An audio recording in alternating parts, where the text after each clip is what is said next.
Hey folks, I'm Professor Scott Lucas, and I'm really pleased that you're joining us for the second video cast from the Populism in Action project, which is hosted by the University of Birmingham and EAWorldview.com. I'm joined by Dr. Daniele Albertazzi, the principal investigator of the project. Good morning, sir, and how are you? Good morning, Scott. Yeah. Very well, thank you. Yes.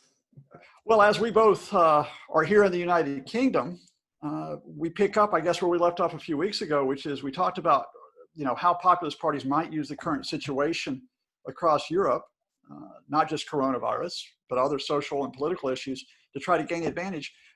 So what have you been noticing recently?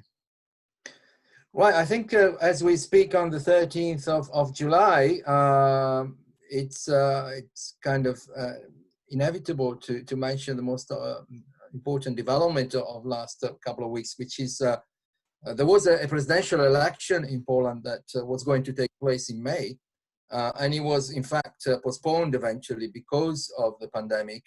The ruling Law and Justice Party, which is widely seen as a right-wing populist party, would have loved to go ahead with the election regardless, but there was just too much opposition. So the election was postponed.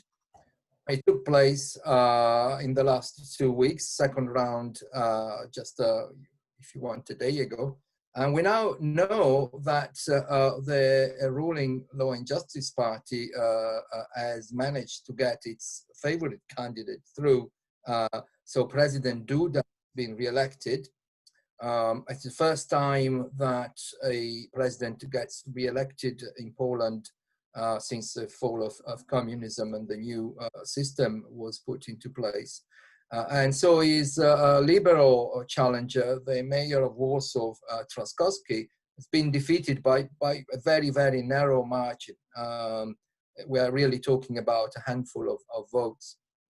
So this is important for us studying populism, although our project focuses on Western Europe. But it's important for a number of reasons. So one is the question that we've been discussing in recent weeks about to what extent is the pandemic impacting on the performance of populist parties. Here, as I said, the ruling Law and Justice Party wanted to go ahead with the election earlier. The polls suggested it was heading for a kind of clear-cut victory, but they had to postpone, and they still won, although it was a very hardly fought campaign and to an extent a vicious campaign. What is interesting is, first of all, it just confirms what we already know. Populist parties are not necessarily anymore the challengers in Europe. They can be, but there are several around the West, but also Central and Eastern Europe that are starting to put down very deep roots in various political systems. And as in this case, they are the parties of government. Second thing that is interesting is the extent to which this became an election fought on kind of two general different conceptions of Poland. On the one hand, one that presents itself as being conservative, in favor of traditional values, in favor of the family, against developments that it sees as kind of taking Poland away from its traditions and history, and that's the Law and Justice Party. On the other hand, liberals that were arguing that Poland needs to respect minorities, needs to respect liberal democratic values, needs to become closer to the EU because in recent years it has come apart to an extent.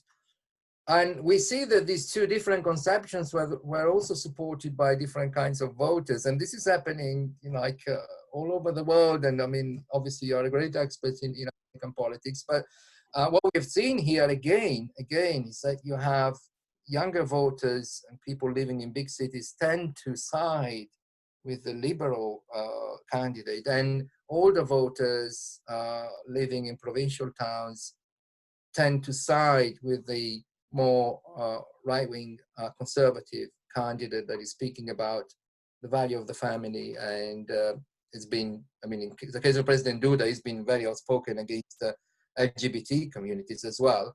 So we are seeing this repeated in different countries. This is also interesting. And my final point would be how polarized really these campaigns have become, how vicious. And again, it's clearly not just Poland, right? We saw a very, very vicious campaign. And we saw a campaign in which here in Europe, you have a state broadcaster, state television that has been, to an extent, captured really by the governing party, which without any shame is backing one candidate in an election very openly. I mean, they were talking about the liberal challenger as an extremist who was backed by shadowy foreign interests. So, I mean, to be honest, as an Italian, I've seen this happening decades ago in Italy when, of course, Berlusconi was a slightly more powerful figure. So it's not just Poland, but you know, and again, if we look at American elections recently and the importance of media and the extent to which they've become really kind of not scared of siding with candidates so openly, I think this is another issue which is interesting. You know, first of all, the general point of what is the role of the media in campaigning, but also a specific point of the relationship between media and populism. Okay, well, let's pick up on that that point on media and populism. Not in the case of a ruling party, but let's move across and talk about the case of a challenging populist party, and let's move from Eastern Europe to Central Europe. Let's say Switzerland. Why Switzerland? Because I am joined to learn by Dr. Adrian Favero, Populism Action's research fellow on Switzerland, including on the Populist Party, the Swiss People's Party, the SVP. Adrian, how are you coping, sir? I'm all right, thank you. It's summer in Switzerland. It's warm outside, so everything is really fine. Yes. Oh, okay. Well, that's good to us. You know, as we're beginning to try to come out of lockdown here, we like hearing about, you know, warm outside. And thank you for coming inside to join us. I wonder if you could help us out for viewers who may not be familiar with Swiss politics and populism.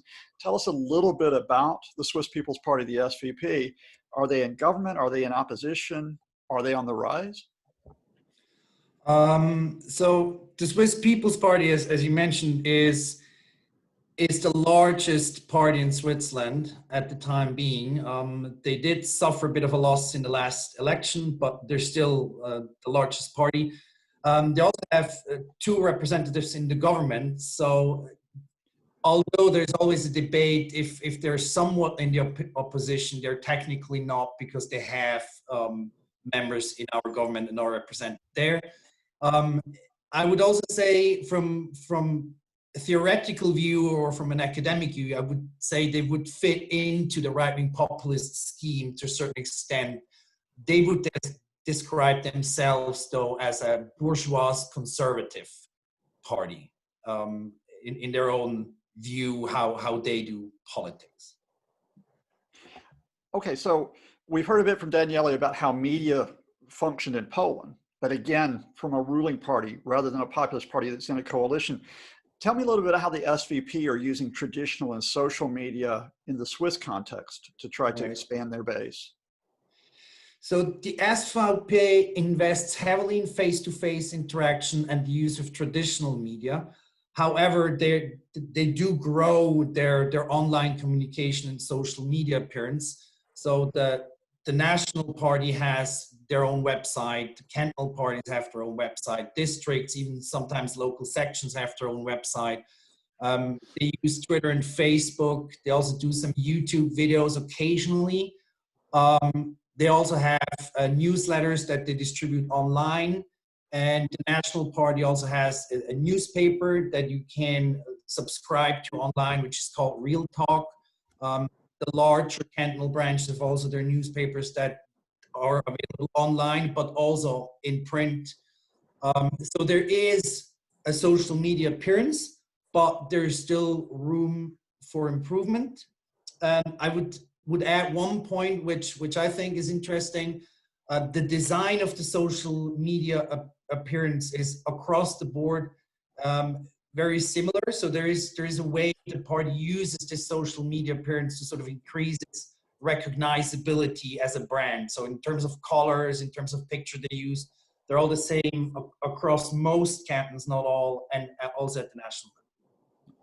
Okay, but so there, that word brand, which is very useful in terms of marketing of parties, but what are their purpose here? Because they do have two ministers in the government. Are they trying to use that brand to support the government at this time in Switzerland? Are they using it to challenge other factions within the government? Or are they taking more of are they looking beyond the government almost to the next election or to the next opportunity to expand support? Well, I would say that the SVP has a bit of a history of challenging the government, although they're part of the government. Okay. Has been the strategy for a long time. So as I mentioned before, they always linger between being part of the government and also behaving a bit like the opposition by checking the government. They're very much part of it. And they do use social media to criticize the government, which has been very obvious during the pandemic, where most parties agreed on the strategy of the government, including the SVP, but then the SVP was also the first party to criticize the further steps suggested by the government. And for that, they do use a lot of social media, such as the newsletters. They come out, I would say, every second or third day, there's a new newsletter coming out. They also use their website to distribute their views. But I think generally social media is also used for awareness building and to advertise their general core topics. So it's not just to react to political developments, but also to create or maintain their brand. Okay, so in building that, I mean, are you seeing differences? Would you say that they're most effective in terms of going through the newsletters or in terms of building up the site? Or are they still most effective in terms of what we would consider traditional forms of communication, billboards, posters, Right. some access to state media or private media? Well, I think that what's very advantageous about social media is there's a quick reaction time. So they can immediately react and spread their view. It maybe also helps to revive interest in political developments.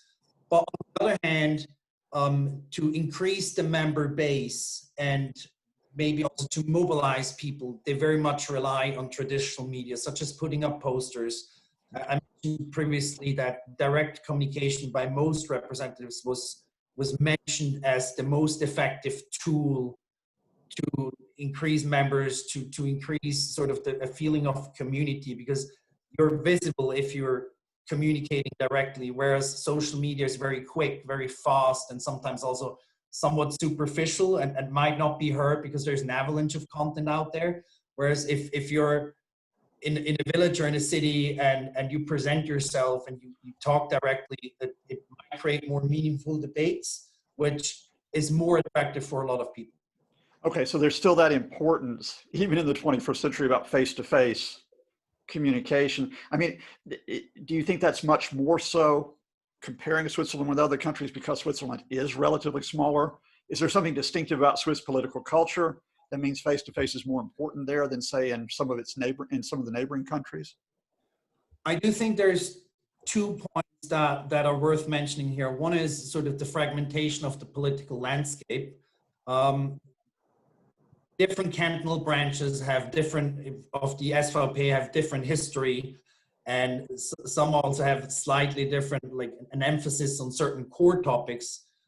So sort of brushing that, or with a broad brush on social media by the national SVP might not sort of be as effective as if you go out there talking directly to people that are very much affected by local issues and interested in how is my cantonal branch or even the local branch dealing with the very issues that are interesting for me and for me personally.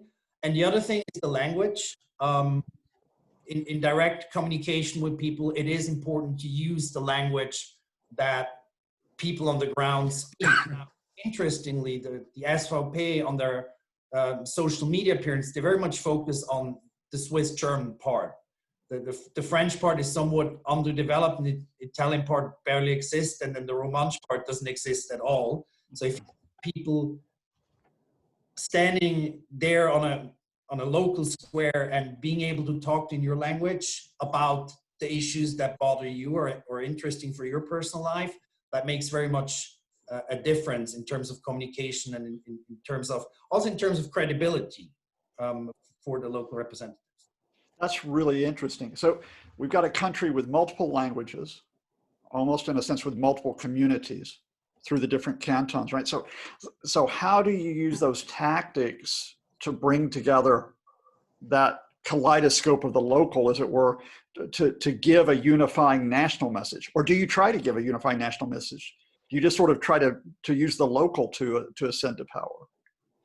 Well, that is actually a very interesting point, because there might be sometimes a disconnect between what happens on the ground at the local level and what happens at the national level.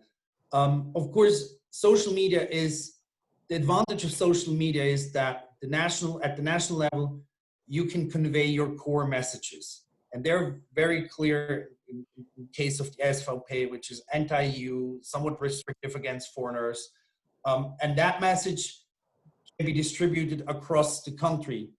Now, on the ground, you often have local levels, and their social media might not be as effective because oftentimes you deal also with a voting base or a member base that is relatively older, and some of them may not have access to social media. Some of them may have an account, but may not know how to use it. So therefore, like, your traditional letter or talking in person might be way more effective to get your message across.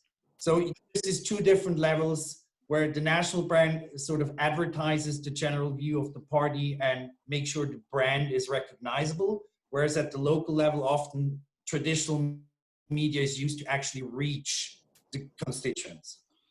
Okay, so you're sort of painting a picture that even in a small country like Switzerland, a mixed, flexible response is needed across traditional and social media and face-to-face, which I guess raises for me the big question: how effective has the SVP been at that flexible mixed response to, as you mentioned, they did slip a bit in the latest elections. Do they have a long-term presence because they are learning how to handle media and link it to politics? So I think, interestingly, the SVP is aware of this disconnect and the potential flaws, because for the last election, they did actually hire a social media manager. Now, obviously, it didn't really work out the way they wanted. So there's also the question of how much importance has social media to improve your election results.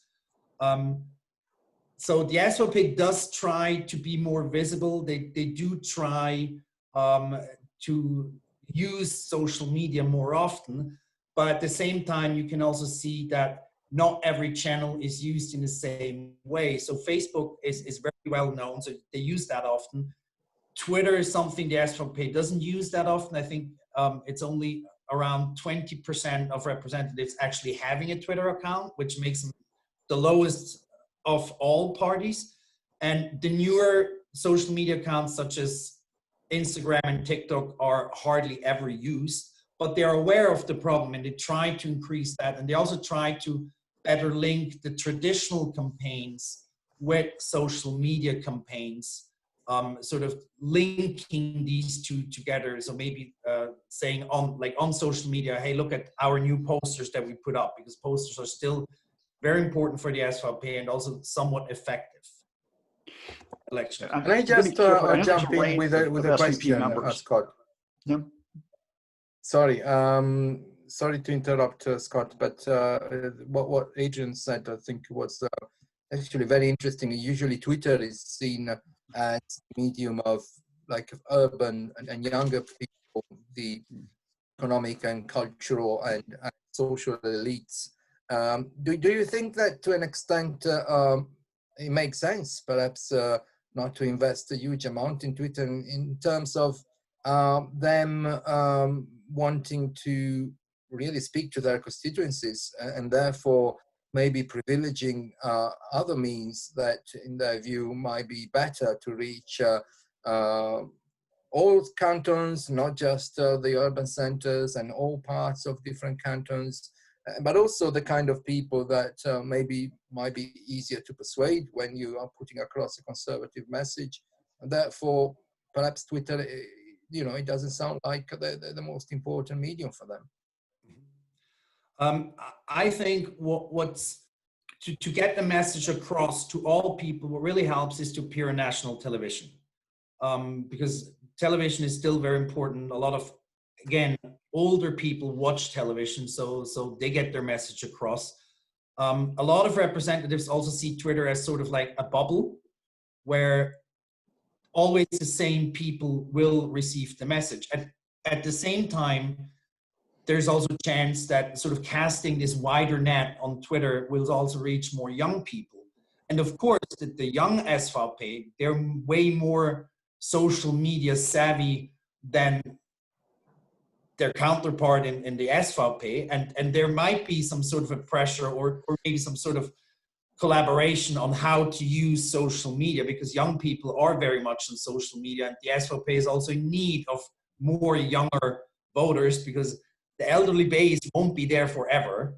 At least that's what I heard from a lot of representatives, that they said, well, it's nice because they're consistently voting and we know how to reach them. But at the same time, we also need to learn how to reach new voters, new members, because they know how to use social media. So we have to keep up with the zeitgeist. That's interesting. So you're saying, in other words, television is still very, very important as part of this mix. In terms of the SVP's members, and of course there's a wide range, as you just mentioned, amongst the membership, but do they generally see, how do they see their relationship with the media? Do they see the media, including national media, as hostile? Do they see it as a partner? Or do they see it as a negotiation to try to get media space? Well, I think most representatives see the media as very biased against them. They feel misunderstood and misrepresented. And they also say we have to be very careful what we say on national television and also on social media, because they're out to get us. So we made one mistake and the leftist media in Switzerland will use that against us and will cast us as xenophobes or anti-immigrant, an anti-immigrant party. So yes, they do see themselves as being constantly under attack by the media in Switzerland, if I may use this generalizing term. I think I've heard that story from certain US and UK politicians as well, so I'm quite familiar with it. All right, I'm not going to put you on, well, I am going to put you on the spot a bit. Looking where we are right now with the SVP, with the Swiss political culture, and with politics and media, what chance is there, do you think, that this party is not only part of a coalition, but could lead a ruling coalition in Switzerland, say in the short to medium term? Well, the system is set up that there will never be a leading coalition. There will always be, we call it the magic formula. I'm not sure if that's what you were referring to, but there's 7 members in the government, and the 3 biggest parties get 2 members, and the 4th biggest party get 1 member, and that always has been the case. There have been some bumps in the roads in 2008 where some members were voted out, but generally that's how the system works. So there most likely won't be an SVP that is in charge of ruling or leading the government and ruling the country, because it's always, we call it the grand coalition. So given that, you know, are there lessons from politics and media in Switzerland for other countries in Europe, or is this very much a story which is contained within Switzerland because of that specific political system? There's a lot of debates here how this system, if ever, could be applicable to other countries. There are countries that are also divided along language and cultural boundaries such as Belgium. So there's often a debate if there's any chance sort of to apply this system, which is rather slow, especially given the popular initiatives, but also rather stable over time. I do think why not? If other countries would be in favor of trying this. At the same time, I also think the federation, or the structure of the federation, the neutrality, the direct democratic influence Swiss citizens have, and also the party landscape that comes with that, is very much unique. And I'm not sure how easy it could be applied to other countries. Now, the media system, I don't think is not very special. I think other parties may also struggle with using social media. Other countries have some sort of a state television that is very much under government control. So it's not something that is very unique. Adrian, Favero, thank you very much. That's learned a heck of a lot in just, 15 minutes. And there's much more to come from you, I understand, as you're doing this initial research for the Populism in Action project. I hope we'll be seeing some findings soon. Thank you very much. But in the meantime, stay safe and sane. Dr. Daniele Albertazzi, that was pretty interesting. Hello, Scott. Sir? Yeah. What did you take away from that? I think the main point that it's really useful is this insistence that Adrian was talking about on still investing in face-to-face communication and being present on the ground, being able to address people's localized issues, being able, in the Swiss case, to speak their language. It's interesting because we tend to see the use of new media as a kind of alternative to being present. But when we look at the campaigns that have worked in recent years, including in your country, I mean, thinking about the Obama campaign, what they, some campaigners have been able to do very effectively is actually to combine the use of new media with presence on the ground through volunteers in the United States or party members in the case of the SVP in Switzerland, and being able to then use the new media in order to mobilize, but not as an alternative, but as something that is complementary to kind of real presence.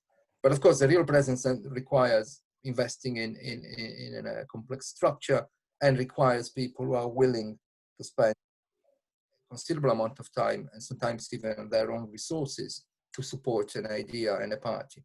And this is very much part of what we are studying. So we are seeing it in Switzerland, but we are studying Belgium, Finland, Italy, and we are seeing that across other countries, there are still parties, we are interested in particular in populist radical right parties, they are still investing in this kind of communication with the public. And this is one of the aspects that we'll be talking about more in the months to come. Which I guess isn't that surprising if you think about our daily lives, in that we are not just creatures of one form of media, but we maneuver and we're flexible. So political parties, populist parties are doing the same. I want to thank again Adrian Favero in Switzerland, Dr. Daniele Albertazzi, close to me here in the central part of the United Kingdom. I want to thank all of y'all for viewing. I want to thank Josh Allen for keeping this all together. So we are with the Populism in Action project. A quick reminder, we want to thank the ESRC for supporting us, the University of Birmingham for hosting us, and you can find all of the developing findings on PIAP, as well as our latest video cast and appearances in the media on eaworldview.com. But for now, whichever media you're using, including us, y'all stay safe and sane as well, and we'll be back with you real soon.